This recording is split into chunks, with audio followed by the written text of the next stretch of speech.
오늘 저는 시편 34편 1절부터 8절까지 있는 말씀을 가지고 여러분과 함께 말씀을 나누겠습니다. 내가 여호와를 항상 송축하며 그를 송축함이 내 입에 계속하리로다. 내 영혼이 여호와를 자랑하리니 곤고한 자가 이를 듣고 기뻐하리로다. 나와 함께 여호와를 광대하시다 하며 함께 그 이름을 높이세. 내가 여호와께 구하며 내게 응답하시고 내 모든 두려움에서 나를 건지셨도다. 저희가 주를 앙망하고 광채를 입었으니 그 얼굴이 영영이 부끄럽지 아니하리로다. 이 곤고한 자가 부르짖음에 여호와께서 들으시고 그 모든 환난에서 구하셨도다. 여호와의 사자가 주를 경외하는 모든 주를 경외하는 자를 둘로 진치시고 저희를 건지시는도다. 너희는 여호와의 선하심을 맛보아 알지어다. 그에게 피하는 자에는 복이 있도다. 저는 오늘 여러분과 함께 이 말씀을 가지고 계속된 나의 노래라는 제목으로 함께 말씀을 나누겠습니다. 제가 새벽 예배에 나오면 우리 교회 앞에 참나무 3개가 아주 큰 몇십 년 된 참나무 3개가 있습니다. 이 참나무가 너무 커서 도로에서는 교회가 가려졌습니다. 그래서 교회를 사진 찍으려면 아주 잘 찍을 각도가 없어서 잘 찍지를 않습니다. 너무나 가려져 있기 때문에. 그런데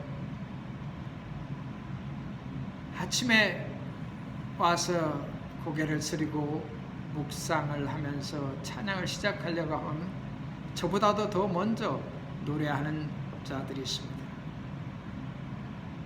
이제 겨울이 지나가고 봄이 되기 시작할 때보다 거대한 무리의 새떼들이 와가지고 종알종알 너무나 이 새떼의 제자그런 소리가 아주 강해서 이웃 동네 사람들은 아마 새벽에 잠을 깰지도 모르겠다는 생각을 가졌습니다. 제가 하나님 앞에 이 참새들을 통해서 은혜를 받은 것을 여러분과 함께 나누도록 하는 것입니다. 여러분 중에 누가 찬송이 끊어지셨나요? 누가 희망이 없다고 생각하셨나요? 하나님께서 멀리 떠나 점쟁이에 가서 1년 운세를 보고 점을 치려고 하는 사람들이 혹시 여러분 가운데 있습니까? 그리고 또 점쟁이한테 갔다 온 사람도 있습니까? 한국에는 이 명리학이라는 것이 발전돼서 벌써 사주 관상을 본다든가 이러한 일에 굉장히 정월달에는 분주하게 사는 사람들이 많습니다. 부자도 또 가난한 자도 어떤 크리스찬이라는 사람이 교회 와서 예배드리고 하나님께 영광을 돌리는 사람이 심지어 이 점쟁이들에게 빠져 있을 때가 있습니다. 누가 하나님께 소망이 없다고 생각하는 사람이 있습니까? 난 더 이상 하나님 앞에 쓰임받지 못해 그런 사람이 있습니까?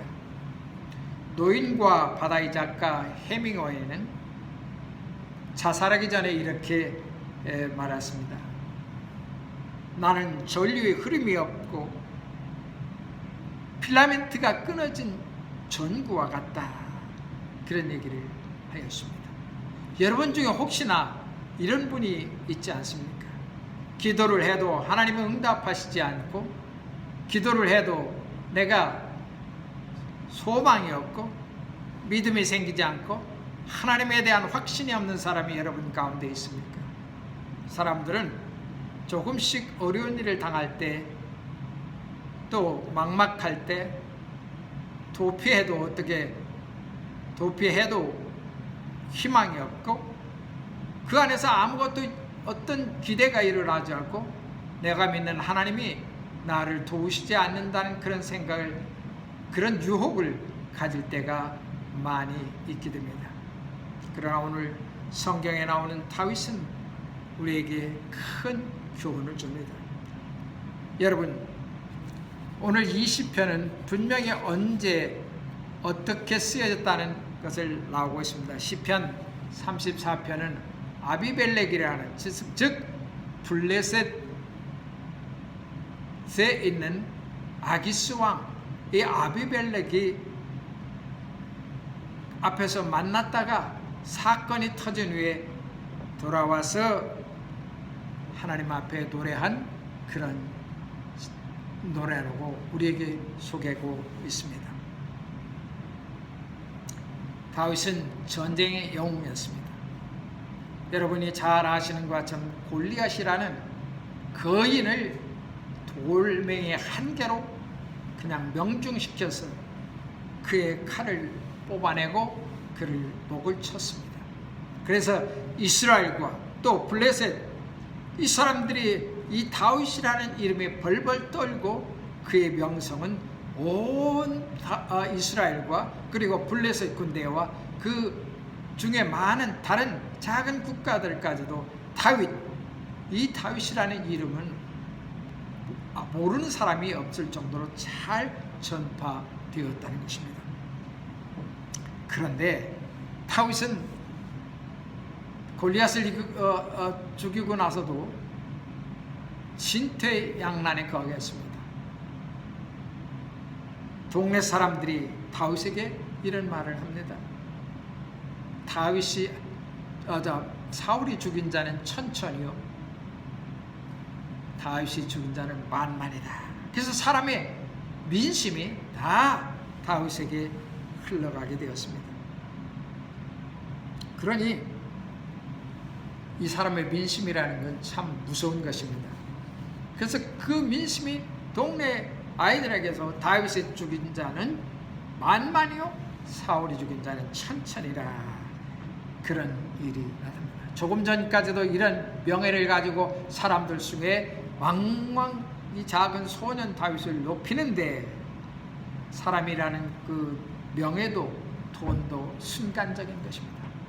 그런데 그런 일이 있은 후에 계속해서 사울 왕은 다윗을 죽이러 다니고 있는 장면을 오늘 사무엘상 21장부터 22장, 23장 이렇게 쭉 연결되어 나오고 있는 것입니다.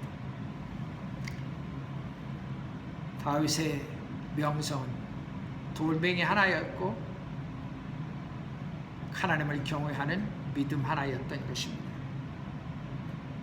여러분, 요거 하나가, 이 돌멩이 하나와 내 마음속에 있는 믿음 하나가 골리앗이라는 거의 3m 가까이 되는 사람에 때려 눕혀버리고 말았습니다. 나는 만군의 여호와의 힘으로 가노라. 이 한마디와 다윗이 가지고 있던 돌멩이 하나가 골리앗의 머리를 명중시켰다는 것입니다. 그런데 도저히 상을 주지는 않고 사울이라는 왕은 사무엘상 20장 31절에 이렇게 그의 아들 조나단에게 말을 하고 있습니다. 이새의 아들이 땅에서 사는 동안은 너와 내 나라가 든든히 서지 못하리라. 그런즉 이제 보내어 그를 내게로 끌어오라. 그는 죽어야 할 자이라. 그렇게 말을 합니다. 여러분, 혹시나 다윗 같은 상황에 처하신 분이 있습니까? 사울 왕 때문에 떨고 있는 분이 있습니까? 어떻게 하시겠습니까? 어떤 방향으로 여러분 가겠습니까? 절망과 두려움이 있습니까? 다윗에게는 그 영예와 명예가 골리앗을 때려눕힌 그 모든 순간이 다 사라져버리고 말았습니다. 그래서 다윗은 사울을 피해서 블레셋이라는 땅으로 들어갑니다. 그래서 몰래 숨어 들어갔죠. 변장을 했는지 모르겠습니다. 그런데 어떤 사람이 이 다윗을 알아보는 것입니다.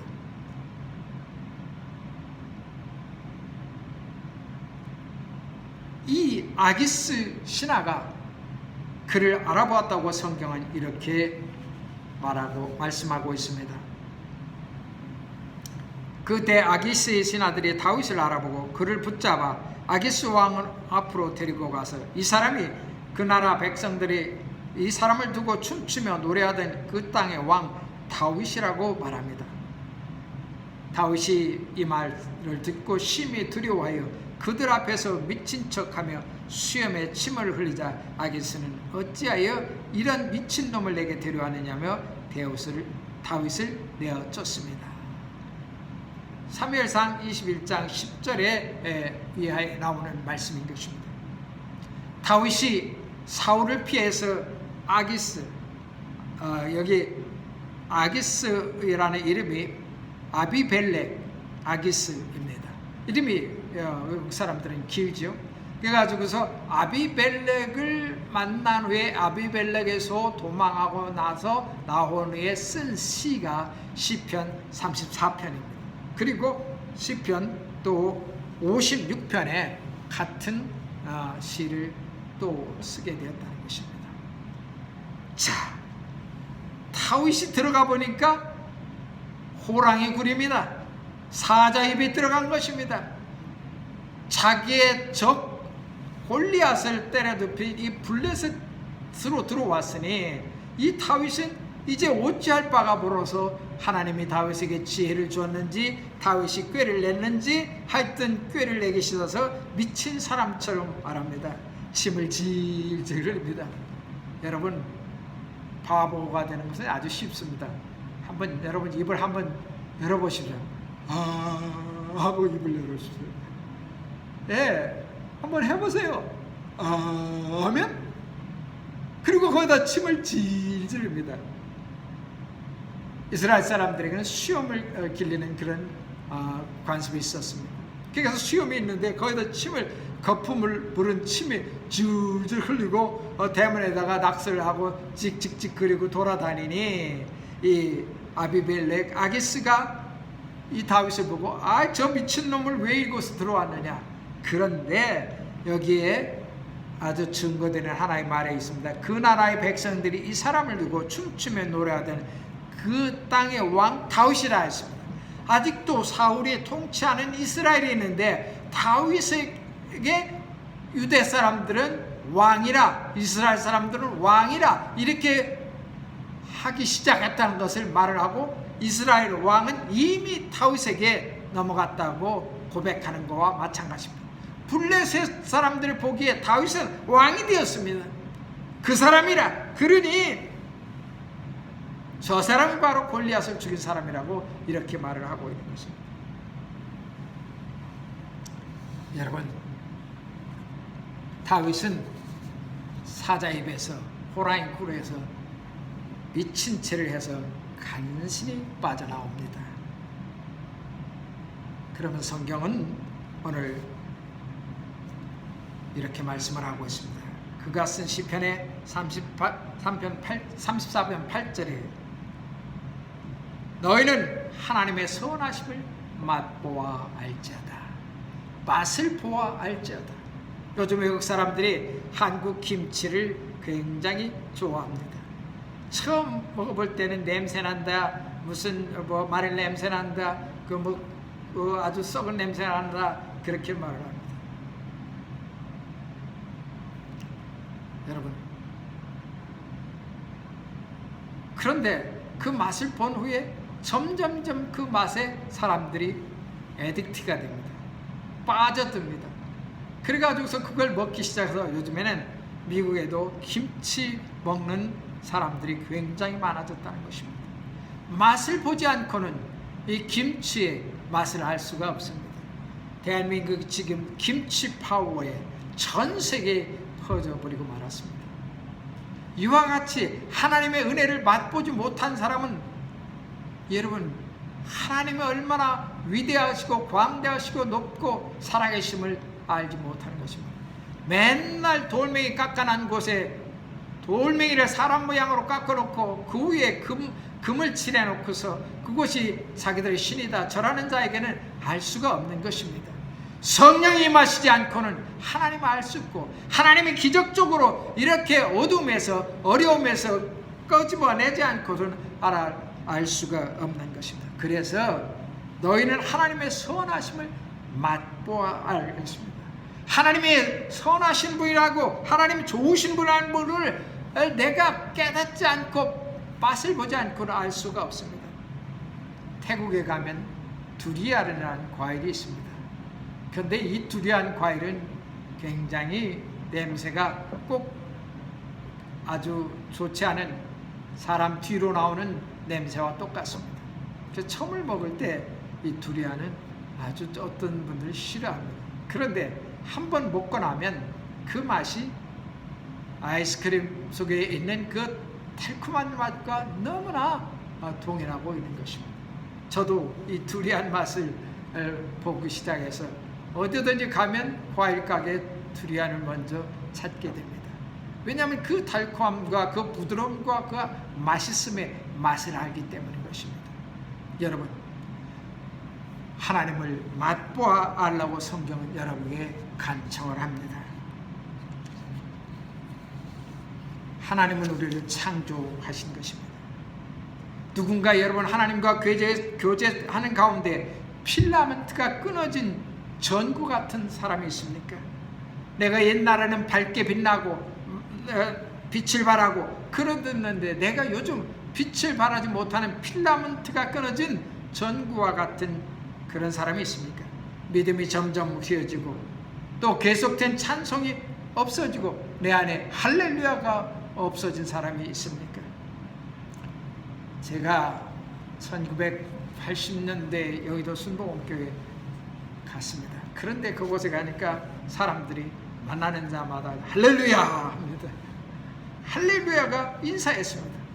하나님을 찬양하라. 하나님을 찬양. 모든 사람이 그냥 처음 보면 할렐루야 이것입니다. Yes, 그렇습니다.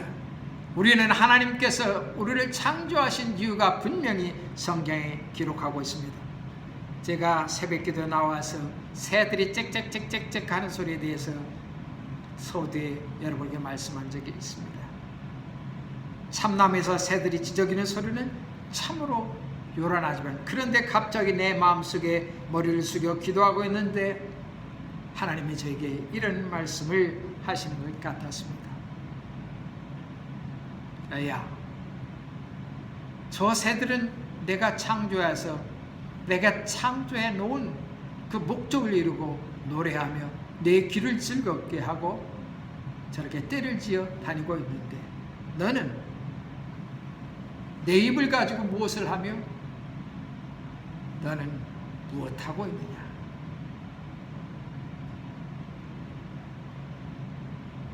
하나님은 우리를 창조하신 목적에 대해서 분명히 이사야서 43장 21절에 이렇게 말씀합니다. 이 백성은 내가 나를 위하여 지었나니 나의 찬송을 부르게 하려 함이라. 하나님을 위하여 찬송을 부르기 위해서 사람을 만들어 놨습니다. 입으로만 밤낮 먹고 마시고 그러한 일에 사용하고, 또한 거짓말하고 이 입으로 남을 속이고 이 입으로 남을 죽이는 그런 일에 사용하는 것이 아니라 하나님의 영광을 위해 찬송하도록 만드셨다는 것입니다. 그래서 시편 71편 14절에 나는 항상 소망을 두고 주를 더욱 찬송하리로다. I will always hope. I will praise you more and more.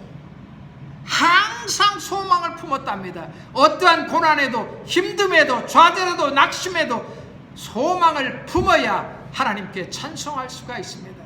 하나님께서는 여러분 앞에 계십니다. 뒤에 계십니다. 위에 계십니다. 내 안에 계십니다. 소망을 잃어버리고 주를 찬송하는 것이 하나님이 우리를 만드신 목적이십니다. 이 백성은 내가 나를 위하여 지었나니 나의 찬송을 부르게 하려 하심이니라. 이렇게 말씀하고 있는 것입니다.